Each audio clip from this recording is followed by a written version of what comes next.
Ferran live for us there in that area. Casey, what are you able to tell us about what's happening there? Right now, obviously, a lot of cleanup, still searching for people who may be trapped in their trailer homes. We're just speaking to the sheriff here on the scene, just arrived a few moments ago, but I want to give you a look at the devastation behind us. Right here immediately at the front, you can see a lot of those trailers are still intact, but we're told a bit further back, about maybe 50 or 60 yards from where we are here on the levee, more trailers are in complete destruction, toppled over, completely destroyed back there. So a lot of residents have actually been walking out of here on foot. We're about a quarter of a mile from where we actually park. We had to walk into this designated area. We're still waiting for the governor to arrive here right now, but a complete, utter total mess out here. There were power lines we were having to walk over. There were toppled utility poles, trying basically to dodge those poles and wires as we were walking in this direction. So right now, like I was saying, the sheriff says that they're still actively searching for people in all of this wreckage. They're actually asking people who may have gotten out of here, who may have walked away and not been accounted for, to call into a special hotline to let them know where you are, because people may be looking for them. So here's a little bit about what the sheriff just told us a few moments ago. Give you a little update. At this point, certainly want to confirm that we have 2 fatalities at this point.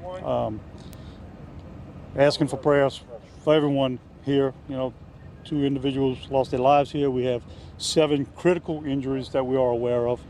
We have roughly 30 plus other injuries. To what degree, I don't know. Broken arms, people who were able to walk out of the debris and get rides in personal vehicles to local medical units.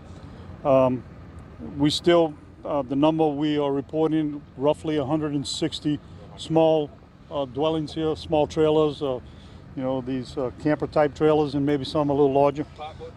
Roughly 300 people.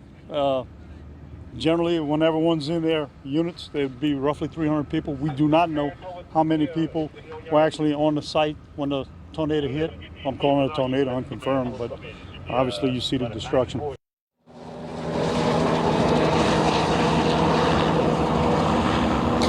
And again, the sheriff is asking people who may have been in the area, left the area, to call into a special hotline to make sure that you are accounted for, so they know that you are not in harm's way. That number, if you can take it down, is 225-562-2364. Call in and let the sheriff's office know that you are okay and not trapped in any rubble, as they're continuing to search for people down here on the road and in this trailer park at this time.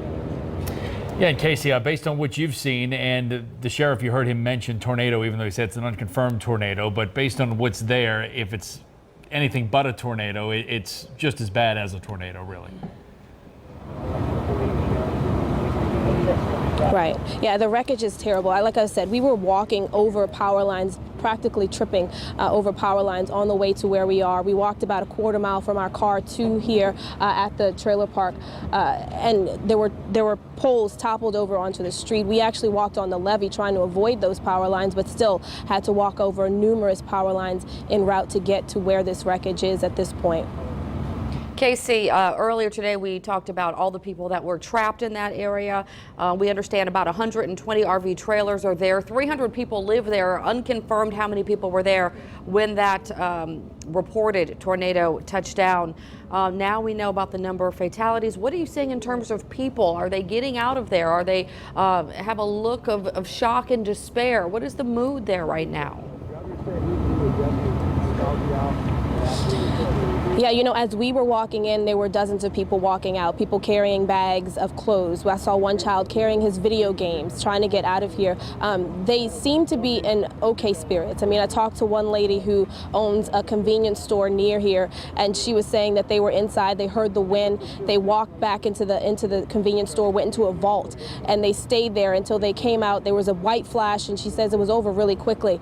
But when they came out, they saw the devastation. She says that they, you know, obviously are just thankful that they made it out okay, and praying for the people who may still be trapped and who did get critically injured or have died in this instance.